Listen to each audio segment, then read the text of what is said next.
नमस्कार, मैं हूं आपके साथ शुभांगी सिंह मिश्रा और आज का हमारा मुद्दा है नक्सल कनेक्शन पर क्लेश, शाह के निशाने पर भूपेश। छत्तीसगढ़ दौरे पर आए केंद्रीय गृह मंत्री अमित शाह ने जहां बस्तर पंडुम का समापन किया, तो वहीं नक्सलवाद के खात्मे को लेकर अंतिम एक्शन प्लान भी तैयार किया। इसके साथ ही शाह ने पूर्व मुख्यमंत्री भूपेश बघेल को निशाने पर लेते हुए कांग्रेस पर नक्सलियों को संरक्षण देने का बड़ा आरोप लगाया। शाह के इस बयान के बाद छत्तीसगढ़ की राजनीति में भूचाल आ गया है। आज इसी पर करेंगे चर्चा, लेकिन उससे पहले देखिए ये स्पेशल रिपोर्ट। केंद्रीय गृह मंत्री अमित शाह ने एक बार फिर 31 मार्च 2026 तक नक्सलवाद के सफाई का संकल्प दोहराया। इस संकल्प के बीच उनके निशाने पर रहे कांग्रेस और भूपेश।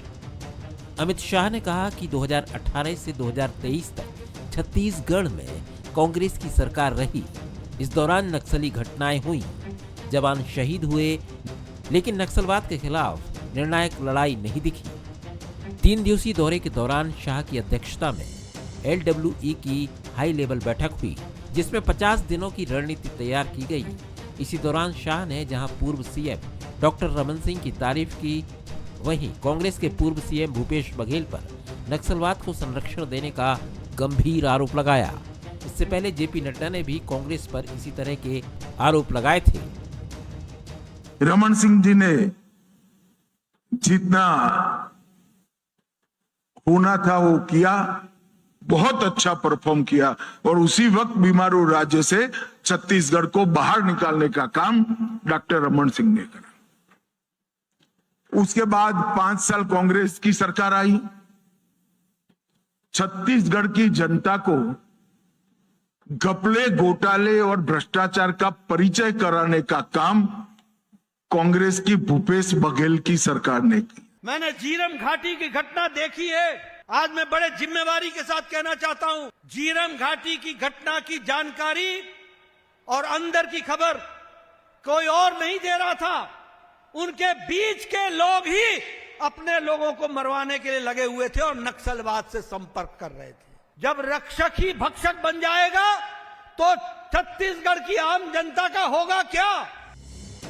शाह ने कहा, छत्तीसगढ़ में कांग्रेस की सरकार के दौरान घपले, घोटाले और भ्रष्टाचार की एक हॉरर फिल्म चली। शाह के बयान के समर्थन में कैबिनेट मंत्री रामविचार नेताम ने भी कांग्रेस पर हमला बोला। वहीं कांग्रेस ने गृह मंत्री के आरोपों को पूरी तरह खारिज करते हुए पलटवार किया। दीपक वैज ने अमित शाह के बयान को आपत्तिजनक बताया। उन्होंने कहा कि 2018 से 2023 के बीच कांग्रेस सरकार ने नक्सलियों के खिलाफ सबसे मजबूत अभियान चलाया। वैज ने कहा कि बीजेपी को याद रखना चाहिए, झीरम घाटी की घटना उनकी सरकार में हुई थी। कांग्रेस जब आई है सत्ता में, तब तक ऐसे असामाजिक तत्व हों, आतंकवादी हों या नक्सलवादी हों, इनको कहीं न कहीं से पनाह मिलते रहा है और रिकॉर्ड रहे हैं। और इसलिए उस ओर माननीय हमारे देश के गृह मंत्री जी ने इस बात का जिक्र किया है। इसमें दो मत नहीं है।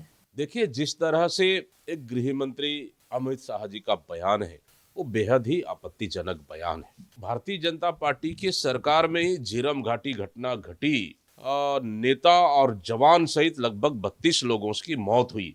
वो भारतीय जनता पार्टी की सरकार में थी। छत्तीसगढ़ ने दशकों तक नक्सलवाद का दर्द झेला है। बस्तर की धरती शहीदों के खून से लाल होती रही। बीते 2 सालों में आक्रामक अभियानों से नक्सलवाद की कमर जरूर टूटी है। अब सवाल यह है कि अब बस्तर विकास की ओर बढ़ना चाहता है, तो क्या सियासत नक्सलवाद के नाम पर नई लड़ाई छेड़ेगी? गौरव शुक्ला, बंसल न्यूज, रायपुर। तो लाल आतंक के खात्मे की डेडलाइन भी तय है और अब आखिरी प्लान भी तैयार है। लेकिन बंसल न्यूज के कुछ सुलगते सवाल हैं, जिस तरह से इस पर सियासत शुरू हो गई है। पहला सवाल तो यही है कि क्या अमित शाह के आरोपों से कांग्रेस और भूपेश बघेल बैकफुट पर आएंगे? दूसरा बड़ा सवाल, क्या नक्सलवाद के खात्मे से पहले ही क्रेडिट पॉलिटिक्स शुरू हो गई है? और तीसरा बड़ा सवाल, क्या लाल आतंक के खात्मे से पहले ही बस्तर विकास की तरफ बढ़ चुका है? आज इन्हीं सवालों के इर्द गिर्द रहेगी हमारी चर्चा। उससे पहले मिलिए हमारे आज के मेहमानों से। बीजेपी के वरिष्ठ नेता उमेश घोरमोड़े जी हमारे साथ जुड़ रहे हैं। उमेश जी, स्वागत करती हूं आपका। कांग्रेस के वरिष्ठ प्रवक्ता नितिन भंसाली जी हमारे साथ जुड़ रहे हैं। भंसाली जी, स्वागत है आपका। और वरिष्ठ पत्रकार राम अवतार तिवारी जी हमारे साथ मौजूद हैं। तिवारी जी, आपका भी स्वागत करती हूं। तिवारी जी, जैसा हमने कहा, छत्तीसगढ़ ये नक्सलवाद का दंश दशकों से झेलता आ रहा है। ऐसा नहीं है कि ये कल की ही बात है। तमाम आरोप प्रत्यारोप, तमाम घटनाएं, बस्तर लाल आतंक का दंश झेलता आ रहा है, लेकिन अब विकास चाहता है। लेकिन इस बीच अब एक नई लड़ाई देखने को मिल रही है छत्तीसगढ़ की सियासत में। क्या कहेंगे? देखिए, राजनीतिक दल जो है, जो काम कर रहे हैं, उनको लेकर उनकी राजनीतिक महत्वाकांक्षा, राजनीतिक रणनीति का हिस्सा वो रहता है। मैं उस पर नहीं जाऊंगा। सबसे अच्छी बात है कि नक्सलवाद खत्म हो रहा है, उस दिशा में बड़ा अच्छा काम हो रहा है। रणनीतिक वाइज अच्छा काम हो रहा है, हर दृष्टिकोण से हो रहा है। अब बचे कुछ ही दिन है, जो डेडलाइन दिया गया था उसके दिन बहुत करीब आ गए हैं। इसीलिए गृह मंत्री अमित शाह 2 दिन छत्तीसगढ़ में हैं, ये बहुत बड़ी उपलब्धि है। सारे चीज़ों की समीक्षा कर रहे हैं कि नक्सलवाद खत्म हो रहा है, पड़ोसी राज्यों से क्या स्थितियां हैं, उन बस्तर में जहां नक्सलवाद खत्म हो रहा है वहां के जनता की क्या अपेक्षा है, उसमें राज्य सरकार क्या कर रही है, केंद्र सरकार क्या कर सकती है, सारे चीज़ों की समीक्षा हो रही है। अच्छी बात है, क्योंकि नक्सलवाद पहली बड़ी चुनौती थी, नक्सलवाद खत्म करना। वो नक्सलवाद खात्मे की तरफ चली गई है। अब उससे भी बड़ी समस्या है कि नक्सलवाद खत्म होने के बाद जो लंगोटीधारी आदिवासी हैं, क्या वो अच्छा जीवन जी पाएंगे या वो जो पूंजीपति फायदा ले लेंगे, ये एक बड़ा सवाल तैर रहा है। तो उसके लिए जो सरकार से रोडमैप बना के काम करे, ये ज्यादा होना चाहिए।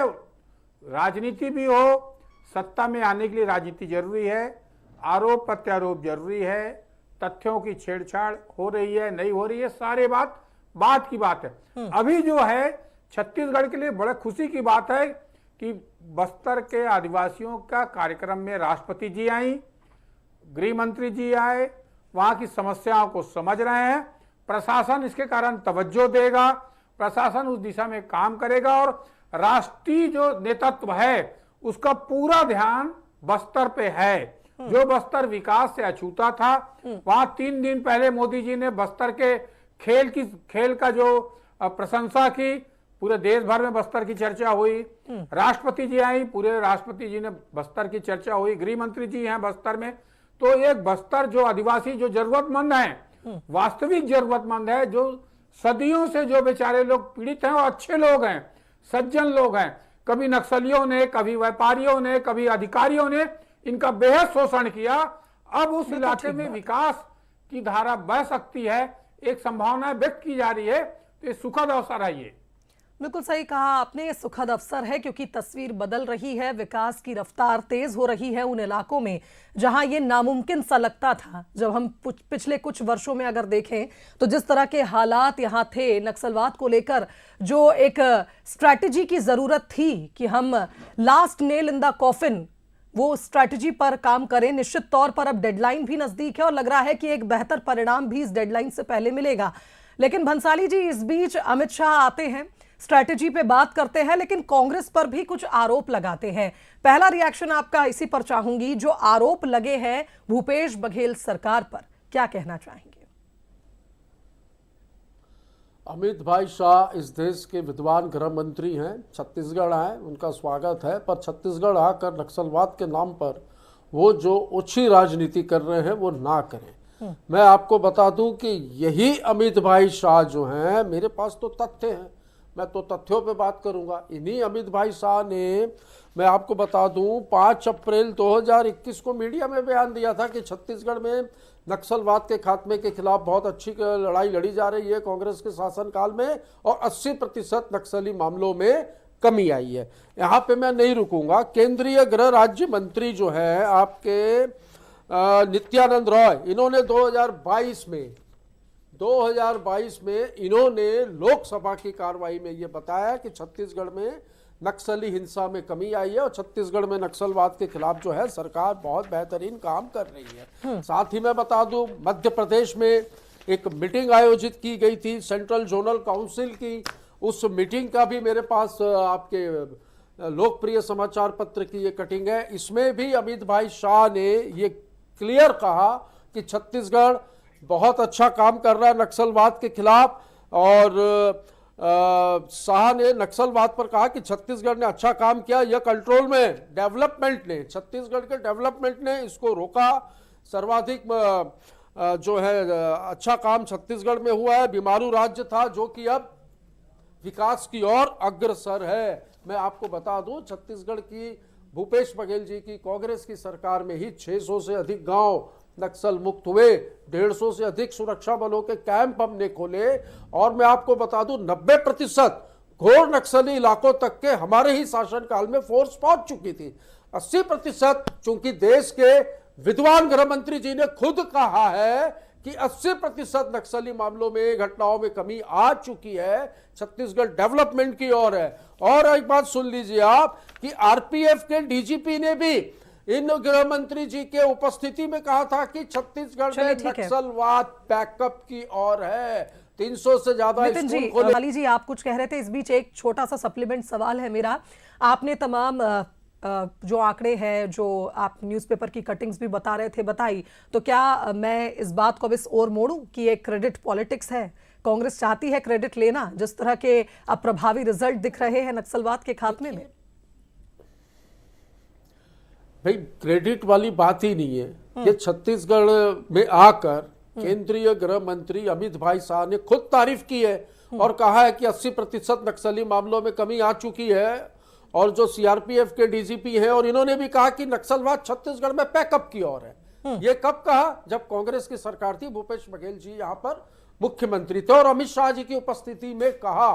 तो 80% हमने काबू कर लिया था, 10% इन्होंने किया, तो 90% काबू हो चुका है, 10% बचा है। अच्छा काम करें, काबू करें नक्सलवाद के खिलाफ। ये जो भी लड़ाई लड़ेंगे सकारात्मक रूप से हम इनके साथ। चलिए, बहुत अच्छी बात है। उमेश जी, फर्स्ट रिएक्शन आपका। देखिए, नक्सलवाद और नक्सलवाद को लेकर के अभी जिस प्रकार से आप भी जिक्र कर रही थी, एक क्रेडिट की राजनीति तो नहीं है। छत्तीसगढ़ की जनता बहुत प्रबुद्ध है। बीते 2 वर्षों का भी आकलन जनता ने किया है, और दशक से जो हालात छत्तीसगढ़ के अंदर में नक्सलवाद को लेकर के थे, जो घटनाएं इस प्रदेश के अंदर में लगातार नक्सली अंजाम दिया करते थे, और अंजाम देकर के उन बीहड़ जंगलों में खो जाया करते थे, उस मंजर का जिक्र भी हम तमाम लोगों ने तमाम डिबेट में किया है। चाहे 70 जवानों की शहादत का विषय हो या अन्य घटनाओं में राजनीतिक लोगों की हत्या का विषय, ऐसे तमाम विषय हैं।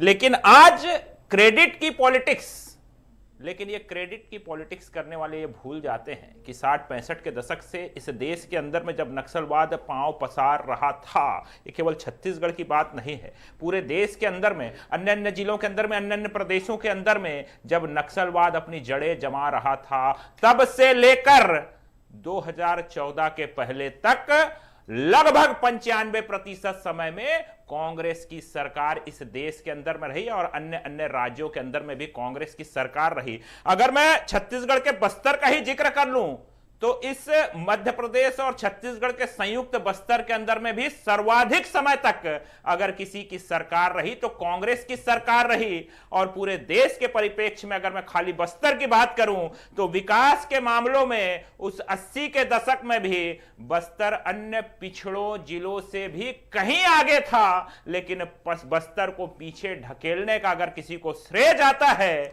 या कहें कि पाप जाता है, तो सर्वाधिक समय तक कांग्रेस की सत्ता रही, कांग्रेस के नेताओं को जाता है।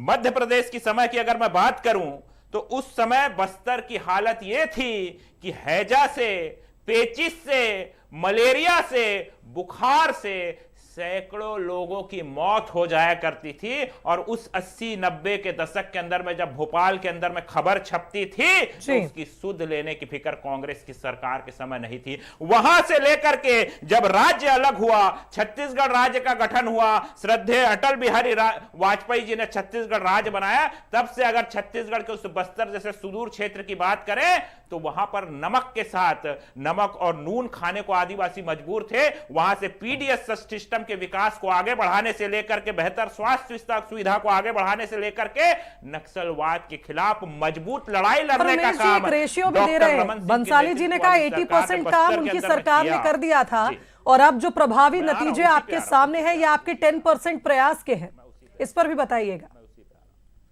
मैं उसी पे आ रहा हूं। 65 के दशक से चले थे, 65 से 70 आ गए, जवाहरलाल नेहरू जी के जमाने से आ गए, नेहरू जी के जमाने से इंदिरा गांधी के जमाने में आ गए, इंदिरा जी के जमाने से राजीव जी के जमाने में आ गए, और राजीव जी के जमाने से सोनिया जी, राहुल जी और प्रियंका जी अर्थात मनमोहन सिंह के सरकार के जमाने में आ गए, और तब से लेकर के केवल क्रेडिट की पॉलिटिक्स, 80% खत्म करने का दावा। अरे जब इस प्रदेश के अंदर में भूपेश बघेल की सरकार थी, अरे सुन लीजिए, इस प्रदेश, अरे सुन लीजिए ना, मैं आपके समय इंटरप्ट नहीं किया था, उसी 80% पे बात कर लेता हूं। 2014 से लेकर के आज हम 25 में खड़े हैं, समय समय पर ये आंकड़े निकल करके आए, और इन आंकड़ों को भी जब देश के परिप्रेक्ष्य में जहां 116 जिले प्रभावित हुआ करते थे, आज जो स्थिति है नक्सलवाद खात्मे की ओर है, उन आंकड़ों के लिए केंद्रीय गृह मंत्री अगर कभी दावा करते हैं, सदन के अंदर में, राज्यसभा के अंदर में बयान देते हैं कि 75% नक्सलवाद कम हुआ, नक्सल घटना में कमी आई, हिंसक घटना में कमी आई,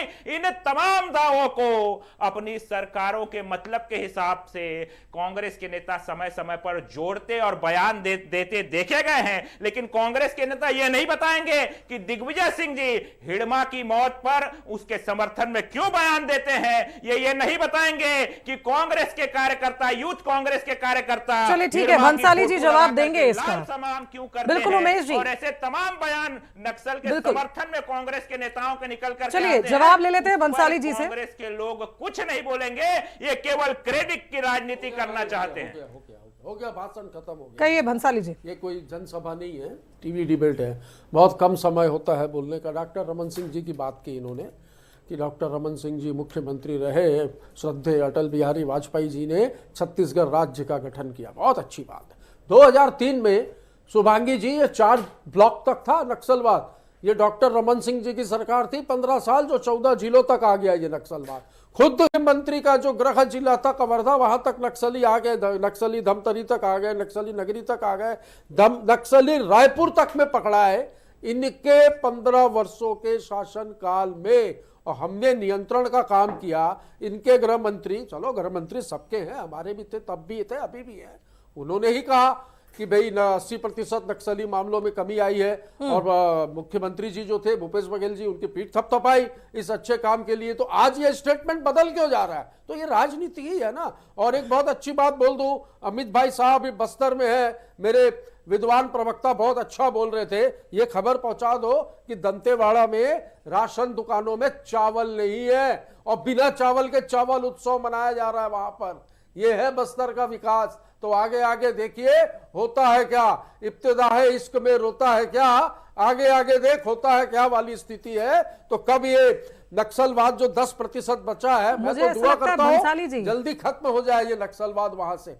आपने जो बातें की हैं, जो दावे आपने किए हैं, निश्चित तौर पर आप हमेशा कहते हैं मैं तथ्यों के साथ बात करता हूं, लेकिन इस बीच जब भी विधानसभा में नक्सलियों से जुड़ा कोई भी मुद्दा उठा, मैं कोट करूंगी, कोई भी मुद्दा, फिर चाहे सरेंडर के आंकड़े हो, चाहे नक्सलियों के खात्मे के आंकड़े हो, हर बार विपक्ष ने इस पर आपत्ति भी उठाई। आप कह रहे हैं 2003 से 2018 में मुझे लगता है भूपेश बघेल की सरकार आई थी, तब तक नक्सलवाद बढ़ता रहा, फिर 5 साल में आपने मैजिक दिखाया, 80% आपने खत्म कर दिया। डॉक्टर रमन सिंह की सरकार थी, 2018 से मुझे लगता है भूपेश बघेल जी आए, और साथ में मैंने तो 2018 से 2023 तक 600 गांव लगभग नक्सली जो उसमें थे क्षेत्र में उससे मुक्त हुए। तो फिर हम इस डिबेट में फिर से वहीं पर आ गए, मुझे लगता है लघु वनोपज की खरीदी की। मुझे लग रहा है इस डिबेट में हम फिर से वहीं आ गए। 80% हमने हमारे टाइम 10% इन्होंने नक्सलवाद आपके टाइम में बढ़ गया। कितने भाजपा कार्यकर्ताओं की हत्या हो गई, ये हमारी नीति थी शुभांगी जी। अरे नीति क्या थी? ये 5 वर्षों में नीति नहीं बना पाए, इनकी नीति क्या थी? अरे नीति क्या थी? नीति क्या थी भंसाली जी 5 वर्षों में? भूपेश बघेल जी कभी कहते थे गोली का जवाब गोली से देंगे, कभी कहते थे बातचीत से हल निकालेंगे, कभी कहते थे विकास पहुंचाएंगे, लेकिन नीति नहीं बना पाए नितिन जी। अरे नीति क्या थी? अरे नितिन जी 10% 80% छोड़िए, भूपेश बघेल जी की सरकार की नीति क्या थी? बयानों की अरे कॉपियां दे नीति रहा हूं क्या आपको। थी? ये जो आपके नक्सल के केंद्रीय खिलाफ गृह नीति मंत्री क्या जी थी ने जो बताएंगे? स्टेटमेंट दिए हैं, जनता देख ये रही लोकप्रिय है। समाचार अरे नीति पत्रों की बताइए। कटिंग है अरे कि अपनी 80% सरकार की चलो, नीति ठीक है। बता दीजिए ना। कमी आई ये है। पेपर लहराने से नहीं होगा। 5 साल कुर्सी में थे। ठीक है, मुझे लगता है- बनेगी तो बताएंगे कहाँ से। मुझे लगता है अब हमें यहाँ रुक जाना चाहिए, क्योंकि निष्कर्ष वही निकल रहा है कि हमने ये किया, हमने वो किया। नक्सलवाद कोई एक दिन की तो समस्या थी नहीं, और जिस तरह से लगातार प्रयास हुए, आज जो हम बदलती स्थिति देख रहे हैं, राम अवतार जी भी हमारे साथ मौजूद हैं। राम अवतार जी, अब बात सिर्फ नक्सलवाद के खात्मे की नहीं रही, अब बात हो रही है बस्तर के विकास की। जिस रोड मैप की आप बात कर रहे थे, जिस प्लानिंग की आप बात कर रहे थे, लेकिन अब इस बीच हम ये देखते हैं कि बस्तर में जो विकास हो रहा है, क्या उसे नजरअंदाज किया जा सकता है खामियां दिखाकर, या ये माना जाए कि अब जैसे जैसे नक्सलवाद का अंत हो रहा है, बस्तर में विकास के द्वार खुल रहे हैं? क्योंकि बस्तर ने सबसे ज्यादा इस दंश को झेला है, भले ही दोनों ही राजनीतिक दल ये दावा करते आए हैं कि हमने स्थितियों को बहुत बदला। देखिए, आपने 2-3 बातें कही। पहला ये कि बस्तर में नक्सलवाद जो खत्म हो रहा है, सैन सभी सरकारों का श्रेय है। कोई एक सरकार श्रेय नहीं ले सकती, बिल्कुल सभी सरकारों का श्रेय है। सभी सरकार, रमन सिंह जी ने भी प्रयास किया कि नक्सलवाद खत्म हो जाए, पर नहीं, उस गति से नहीं हो पाया। भूपेश बघेल ने भी प्रयास किया, थोड़ी गति आगे बढ़ी थी। अब जो है विष्णुदेव सरकार है और केंद्र में मोदी जी हैं, तो अब खात्मे की तरफ जा रही है। यानी सभी सरकार इस लोकतांत्रिक व्यवस्था को मजबूत करने के लिए बस्तर के जो जरूरतमंद लोग हैं वहां पर उनके रक्षा के लिए सरकार तैयार रही। कई 100 करोड़ रुपया फूके, केंद्र सरकार ने भी मदद की, राज्य सरकार ने भी सहयोग किया। दोनों सरकारों के संयुक्त अभियान से यह नक्सलवाद खत्म करने की दिशा में गए। नक्सली लगातार अभियान से थके, हारे और खत्म होने की तरफ जा रहे हैं। दूसरी तरफ जो पड़ोसी राज्य हैं वहां भी धीरे धीरे नक्सलवाद खत्म हुए हैं। तो एक सरकार को श्रेय नहीं ले सकती। एक कोई भी सरकार जो है, जो लोकतंत्र के विरोधी हैं, जो मानवता के विरोधी हैं, तो वो भी कोई भी सरकार उसको मदद नहीं कर सकती, उसको संरक्षण नहीं दे सकती। जो देगी वो सरकार के खिलाफ जनता हो जाएगी। तो इसको अब जो जरूरत है, अभी विकास की अब जरूरत है। वहां को लोगों की, स्थानीय लोगों की जन भावनाओं को विश्वास में लेने की जरूरत है। वहां पर विकास की गति देने की जरूरत। वहां रोड पे जैसा शोषण पहले हुआ, कि जैसे नक्सलियों ने शोषण किया कि हम आपके सही शुभचिंतक हैं बोल के शोषण किया, अधिकारियों ने कई 100 करोड़ रुपया आया, उसके लिए योजना चलाने के नाम पे भ्रष्टाचार किया, तो लगातार नक्सलियों का शोषण हुआ है। नक्सलियों ने शोषण आदिवासियों का किया, वो आदिवासियों का शोषण अब मत हो। अब वहां स्थानीय लोगों को उनका हक मिले, उनका सम्मान मिले, उनको बुनियादी सुविधा मिले, उनको शिक्षा, स्वास्थ्य, वहां बहुत हालत खराब है, वो ठीक हो जाए, उसके लिए काम हो तो सुखद दिन होगा। और एक दिन हमारा बस्तर जो है विश्व का और भारत का सबसे अच्छा पर्यटन स्थल हो सकता है। पर्यटन स्थल की संभावना बहुत ज्यादा है। वहां अच्छा पहाड़, जंगल, वहां सब चीज, प्रकृति ने सब चीज वहां दिया भगवान ने। उस वहां पर जिस तरह नक्सली कब्जा जमाए बैठे थे, वहां शोषण कर रहे थे, वो अब खत्म की दिशा में है। अब वहां विकास की दिशा में, वहां निर्भीक तरीके से लोग जा पाए, यातायात के साधन बेहतर हो, इसके लिए अब काम हो। आरोप प्रत्यारोप की राजनीति चलती रहेगी। हर एक कोई भी दल किसी दूसरे दल का प्रशंसा तो करेगी नहीं, वो राजनीति है। वो राजनीति अलग जगह है सत्ता के तक पहुंचने के लिए, परंतु उससे ऊपर उठकर इस समय बस्तर में विकास के लिए काम हो तो ज्यादा अच्छा होगा। ज्यादा स्वच्छ राजनीति होके उन गरीब लोगों को, उन जरूरतमंद लोगों को, उन भोले भाले लोगों को उनका जीवन वास्तविक सही हो पाए, दुनिया को अपनी अच्छी आंखों से देख पाए, इसके लिए भी शुभकामनाएं देना चाहिए और काम होना चाहिए। बिल्कुल सही बात कही आपने, और आपने जैसा कहा ये संयुक्त प्रयास था।